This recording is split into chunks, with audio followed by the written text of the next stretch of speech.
आज हम अपनी इस एपिसोड में कार्मिक अकाउंट के बारे में देखेंगे कि जो कर्मास हैं वो किस तरह से काम करते हैं, कितने तरह के कर्मास होते हैं। शिव बाबा हमें किस तरह से सावधानी देते हैं कि अपने कर्मों के हिसाब किताब को कैसे सेटल करना है, वो हम इस मुरली में देखेंगे। और जैसे हमने अपने पिछले एपिसोड में देखा था कि और कई एपिसोड्स में बात भी की है कि जो ये समय है, ये ऑस्पिशियस समय चल रहा है। तो इस समय जो हमारे कार्मिक अकाउंट हैं उनको जल्दी जल्दी सेटल होना है। तो किस तरह से हमें चलना चाहिए अपने इस जीवन की यात्रा में कि जो कर्मास हैं वो हम उनका जो हिसाब किताब है वो हम ध्यान से चुकतू कर पाएँ और ठीक से हम उसको समझ पाएँ कि कौन से कर्मास हमारे जो हिट हो रहे हैं। और मुरली के माध्यम से आइए हम उसे सुनते हैं। तो ये मैं मुरली पढ़ती हूँ। ये 1984 की मुरली है जिसमें परमात्मा शिव ने अपने पुराने खाते की समाप्ति की निशानी के बारे में बताया है। तो ये मुरली इस तरह से है। इसमें बाबा कहते हैं, वर्तमान समय सीजन ही अकाले मृत्यु की है। जैसे वायु का, समुद्र का तूफान अचानक लगता है, ऐसे यह अकाल मृत्यु का भी तूफान अचानक और तेजी से एक साथ अनेकों को ले जाता है। ये अकाले मृत्यु का तूफान अभी तो शुरू हुआ है। विशेष भारत में सिविल वॉर और प्राकृतिक आपदाएं ये ही हर कल परिवर्तन के निमित्त बनते हैं। विदेश की रूपरेखा अलग प्रकार की है, लेकिन भारत में यही दोनों बातें विशेष निमित्त बनती हैं और दोनों ही रिहर्सल देख रहे हो, दोनों ही साथ साथ अपना पार्ट बजा रहे हैं। यहाँ पे परमात्मा ने हमें इशारा दिया है कि जो अभी वर्तमान समय है ये बहुत ऑस्पिशियस समय है, यानी कि ये जो समय है इसको हम संगम युग का समय बोलते हैं और ये बहुत श्रेष्ठ वेला है पूरे युग की। और इंग्लिश में हमने इसको डिस्कस भी किया है, इसको डायमंड एज बोलते हैं। इस समय जो परिवर्तन की जो बेला है वो चल रही है। तो जो सबके हिसाब किताब हैं अभी जल्दी जल्दी पूरे होने हैं, जैसा कि अभी बोला मैंने। तो इसमें किस तरह से होना है, जैसे कई बार हमारे अंदर ये प्रश्न उठता है कि जैसे एरोप्लेन का एक्सीडेंट हो गया या कुछ नेचुरल कैलेमिटी आ गई, तो बहुत सारे लोग जो हैं वो अकाले मृत्यु को प्राप्त हो जाते हैं। या फिर अभी जैसे कोविड में भी बहुत सारे लोग अकाले मृत्यु को प्राप्त हो गए।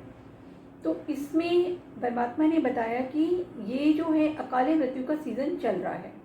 अब इसका आगे कारण क्या है ये अभी मुरली में बाबा बताएंगे।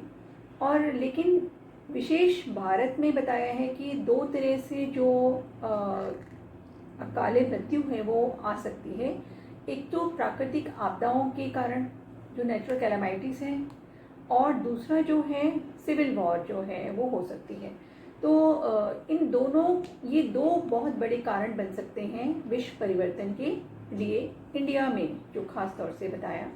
और जो बाहर की कंट्रीज़ हैं, जो विदेश हैं, वहाँ पे जो है इस तरह की रूपरेखा नहीं है। वहाँ पे परमात्मा ने बताया कि न्यूक्लियर बॉम्ब है, एटॉमिक बॉम्ब है, ये जो सिविल वॉर के अलावा ये जो वॉर है, इस तरह की वॉर से जो कर्मास हैं वो सेटल हो सकते हैं। तो उसके लिए परमात्मा आगे हमें सावधानी भी बताएंगे और थोड़ा सा और डिटेल में देखेंगे कि ये किस तरह से आपदाएं आती हैं। और जैसे कि अभी इसमें लाइन उन्होंने बताई कि कई तरह के तूफ़ान हैं प्राकृतिक आपदाओं में भी, जैसे वायु का तूफ़ान है, समुद्र का तूफ़ान है, अचानक ही लगता है। और हमें सबको ये समझना चाहिए कि ये सारे जो तूफ़ान आते भी हैं ये अचानक से आते हैं। अचानक से भूकंप आता है, अचानक से प्राकृतिक आपदाएं जो हैं वो आ जाती हैं। ऐसा नहीं होता कि हमें मालूम पड़ भी जाता है कई बारी तो इसके बारे में कि आने वाला है, लेकिन देखा यही गया है कि अचानक से ही आता है ये सब चीज़ें। तो हमें जो है पहले ही इस ज्ञान को लेकर चलना चाहिए और हमें जो सावधानियां हैं वो देखनी चाहिए। तो आगे सुनते हैं बाबा क्या बता रहे हैं। बच्चों ने पूछा कि एक ही समय इकट्ठा मृत्यु कैसे और क्यों होता है, इसका कारण क्या है। ये तो जानते हो और अनुभव करते हो कि अब संपन्न होने का समय समीप आ रहा है। यहाँ पे परमात्मा ने जो ट्रांसफॉर्मेशन होगी वर्ल्ड की, उसमें जो एक संपन्न सा राज्य जो आएगा उसके बारे में परमात्मा यहाँ पे बता रहे हैं कि जो कलयुग से सतयुग की तरफ जो इशारा कर रहे हैं, वो जो टाइम आने वाला है वो संपन्नता का समय है, वो बहुत सुखदायी समय है। और ये जो बीच का थोड़ा सा समय चल रहा है जो जिसे हम बार बार ऑस्पिशियस टाइम बोल रहे हैं, वो डायमंड एज है, संगम युग का है, वो 100 ईयर्स का टाइम बताते हैं और इसी में ये सारे ट्रांसफॉर्मेशन जो हैं वो होने हैं। तो परमात्मा बता रहे हैं कि अब जो समय आने वाला है वो बहुत संपन्नता का समय आएगा और हम सबको संपन्न होना है। अब आगे बढ़ते हैं। सभी आत्माओं का द्वापर युग व कलयुग से किए हुए विकर्मों का व पापों का खाता जो भी रहा हुआ है वह अभी पूरा ही समाप्त होना है। तो यहाँ पे परमात्मा ने बताया कि हमें क्यों ये कार्मिक अकाउंट जल्दी जल्दी सेटल होंगे, क्योंकि जो द्वापर और कलयुग में जो हमने विकर्म कर दिए हैं उनका खाता जो अभी बचा हुआ है वो पूरा होना है। क्योंकि जो गोल्डन एज आएगी उसमें हमें जाने के लिए अपने पीछे जो पुराने कर्मास हैं वो सारे सेटल करने हैं। तो इसीलिए सब कुछ अभी जल्दी जल्दी हमें देखने को मिल रहा है। आगे कहते हैं क्योंकि सभी को अब वापस घर जाना है। द्वापर से किए हुए कर्म व विकर्म दोनों का फल अगर एक जन्म में समाप्त नहीं होता तो दूसरे जन्म में भी चुकतू का व प्राप्ति का हिसाब चलता आता है। लेकिन अभी लास्ट समय है और पापों का हिसाब ज़्यादा है, इसलिए अब जल्दी जल्दी जन्म और जल्दी जल्दी मृत्यु इस सजा द्वारा अनेक आत्माओं का पुराना खाता खत्म हो रहा है। तो वर्तमान समय मृत्यु भी दर्दनाक और जन्म भी मेजॉरिटी का बहुत दुख से हो रहा है। ना सहज मृत्यु ना सहज जन्म है। तो दर्दनाक मृत्यु और दुखमय जन्म ये जल्दी हिसाब किताब चुकतू करने का साधन है। जैसे इस पुरानी दुनिया में चींटियाँ, चींटे, मच्छर आदि को मारने के लिए साधन अपनाए हुए हैं, उन साधनों द्वारा एक ही साथ चींटियाँ व मच्छर अनेक प्रकार के कीटाणु इकट्ठे हो विनाश हो जाते हैं ना। ऐसे आज के समय मानव भी मच्छरों, चींटियों सदृश अकाले मृत्यु के वश हो रहे हैं। मानव और चींटियाँ में अंतर ही नहीं चल रहा है। ये सब हिसाब किताब और सदा के लिए समाप्त होने के कारण इकट्ठा अकाले मृत्यु का तूफान समय प्रति समय आ रहा है। तो इसमें परमात्मा ने यहाँ पे क्लियर कर दिया कि ये सब अभी लास्ट समय जो चल रहा है, इसलिए ये सब इतना जल्दी हो रहा है। तो हमें सबको भी अभी अपनी तैयारी करने की ज़रूरत है। आगे देखते हैं बाबा क्या कह रहे हैं। वैसे धर्मराजपुरी में भी सजाओं का पाठ अंत में नुदा हुआ है, लेकिन वह सजाएं सिर्फ आत्मा अपने आप भोगती और हिसाब किताब चुकतू करती है। लेकिन कर्मों के हिसाब अनेक प्रकार में भी विशेष 3 प्रकार के हैं। एक है आत्मा को अपने आप भोगने वाला हिसाब, जैसे बीमारियां। अपने आप ही आत्मा तन के रोग द्वारा हिसाब चुकतू करती है। ऐसे और भी दिमाग कमज़ोर होना व किसी भी प्रकार की भूत प्रवेशता, ऐसे ऐसे प्रकार की सजाओं द्वारा आत्मा स्वयं हिसाब किताब भोगती है। दूसरा हिसाब है संबंध संपर्क द्वारा दुख की प्राप्ति। यह तो समझ सकते हो ना कि कैसे है। यहाँ पे बाबा ने हमें 2 तरह के कर्मास के जो हिसाब किताब हैं वो बताए हैं। पहला जो हम सभी देख सकते हैं, जैसे शरीर की जो भोगना आती है बीमारी के रूप में, एक वो बताया है। और दिमाग किसी का कमज़ोर हो जाए तो कमज़ोर दिमाग से चलना कितना मुश्किल होता है। तो वो पहला हिसाब किताब है। जो मानसिक जो रोग आजकल बहुत बढ़ जाएंगे, डिप्रेशन के हैं जैसे, तो इस तरह की जो बीमारियां हैं वो आजकल ज़्यादा दिखाई पड़ रही हैं, मानसिक रोग जो होते हैं।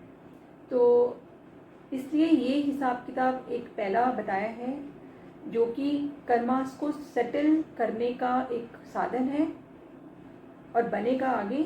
और दूसरा हिसाब बताया है संबंध संपत्ति द्वारा दुख की प्राप्ति, जो हम आजकल देख भी सकते हैं कि रिश्तों में बहुत खटास हो गई है और बहुत दुख मिल रहा है। तो ये एक दूसरे तरह का हिसाब किताब है जो हम कई बार रहते हुए जीवन में बोलते भी हैं कि हमने क्या पीछे किसी का बिगाड़ा था जो हमारे साथ ऐसा हो रहा है। इस तरह की हम लाइन यूज़ भी करते हैं।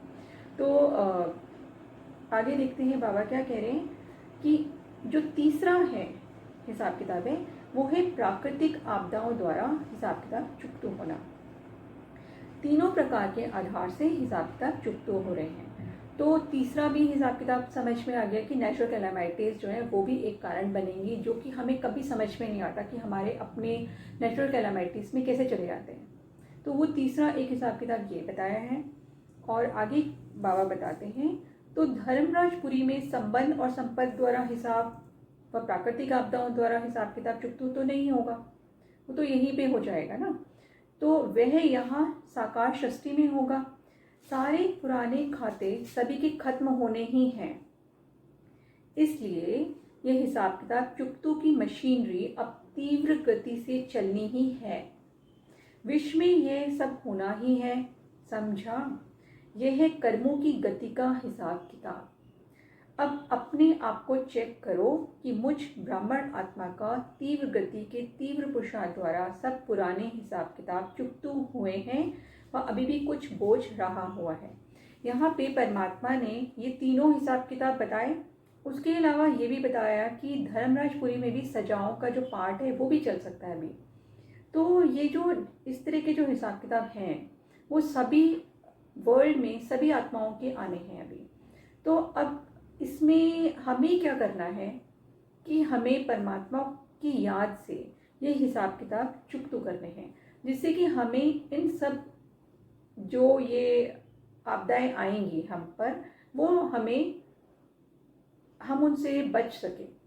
और ये जो लेकिन ये भी है कि हम इनसे डरे नहीं, कि हमने इसको समझ लिया है कि ये आगे आने वाले हैं तो हम आगे अपनी अच्छे से जो हम जीवन चला रहे हैं वो हम वहाँ पे रुक जाएं।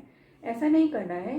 सिर्फ हमें ध्यान ये रखना है अपने कर्मों को करते वक्त हमें ध्यान रखना है कि हमसे कोई भी कर्म विकर्म ना बन जाए, कोई भी कर्म हम गलत ना करें, सुकर्म करने की कोशिश करें।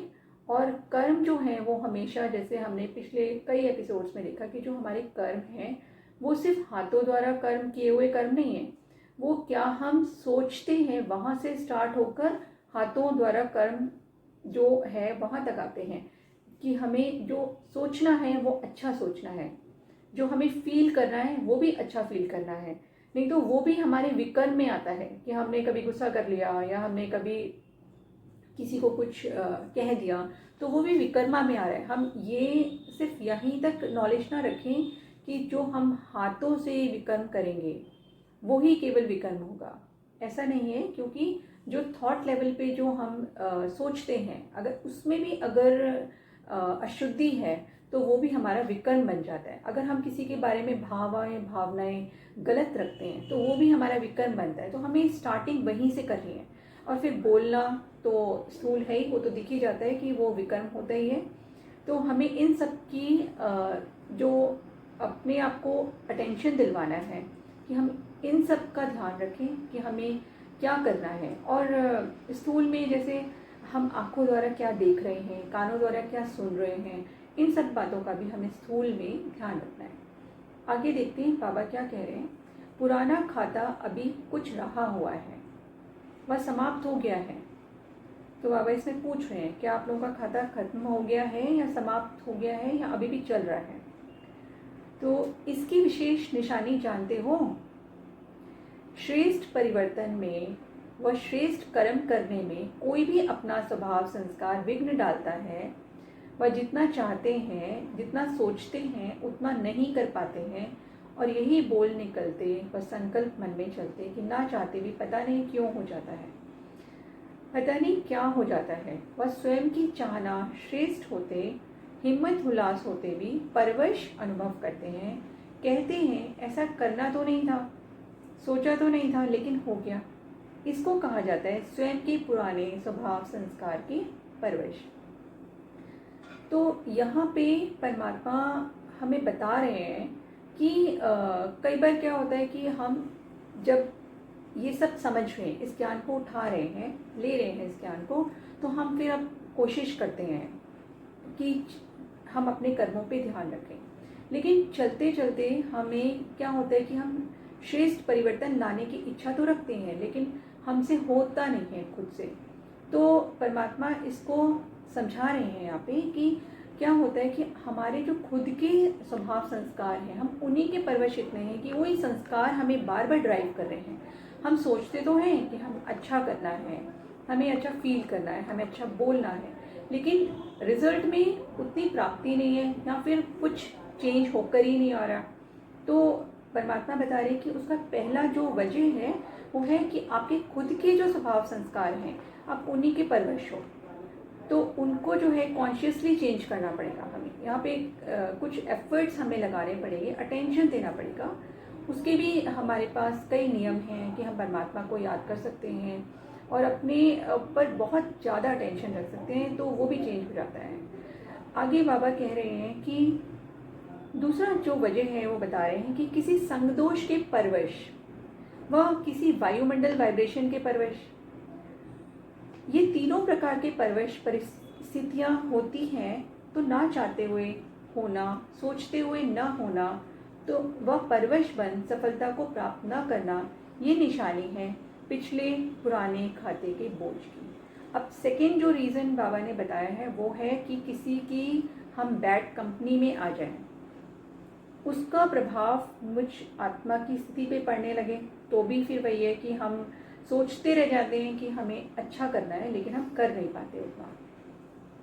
और जो तीसरा बाबा ने कारण बताया है वो है वायुमंडल जो है, जिस वायुमंडल में हम उठते बैठते हैं, वहाँ के जो वाइब्रेशन है उनके भी हम कई बार अधीन हो जाते हैं। तो ये तीनों प्रकार की वजह हैं जो हमारी स्थिति को परवश कर देते हैं और ना चाहते हुए भी हम जो है सफलता को प्राप्त नहीं कर पाते हैं और हमारे पुराने खाते का जो बोझ है वो समाप्त नहीं हो पाता। इन निशानियों द्वारा अपने आप को चेक करो, किसी भी प्रकार का बोझ उड़ती कला के अनुभव से नीचे तो नहीं ले आता। हिसाब किताब अर्थात हर प्राप्ति के अनुभवों में उड़ती कला कब प्राप्ति है, कब है तो अब रहा हुआ है। तो इसी विधि से अपने आप को चेक करो। दुखमय दुनिया में तो दुख की घटनाओं के पहाड़ फटने ही हैं। ऐसे समय पर सेफ्टी का साधन ही है बाप की छत्र छाया तो है ही ना। अच्छा, अब इसमें परमात्मा ने अपनी छत्र छाया में रहने को बताया है, क्योंकि ये ज्ञान भी परमात्मा का ही है। वही हमें बार बार सावधानी दे रहे हैं, क्योंकि बाबा को बच्चों से, सभी विश्व की आत्माओं से बहुत प्यार है। तो किसी न किसी को निमित्त बना के परमात्मा हमें ये ज्ञान बता रहे हैं कि आने वाले समय में ये सब हो सकता है, और जो अभी हम देख भी रहे हैं ये सब चीज़ें, वो एक रिहर्सल है। तो हमें सावधानियाँ दे रहे हैं और बता रहे हैं कि आपको परमात्मा के छत्र छाया में आना है, जिससे कि उसके ज्ञान को समझते हुए हमें अपने संस्कार स्वभाव को चेंज करना है, अटेंशन रखना है। अटेंशन रखने से तो सब चेंज हो ही जाएगा, क्योंकि हमारे अंदर, सबके अंदर विल पावर तो होती ही है चेंज करने के लिए। बस हमें जो है निशानियाँ बता दी, साधन बता दिए, आगे का वर्तमान समय बता दिया कि कैसे आने वाला है, जो ट्रांसफॉर्मेशन है, वर्ल्ड ट्रांसफॉर्मेशन, वर्ल्ड की हिस्ट्री जियोग्राफी वो भी बता दी, कर्मास के बारे में भी बता दिया है। तो अब हमें क्या करना है कि आगे बाबा की बातें सुननी है और अपने आप को चेक करना है और चेंज करना है। ओम शांति।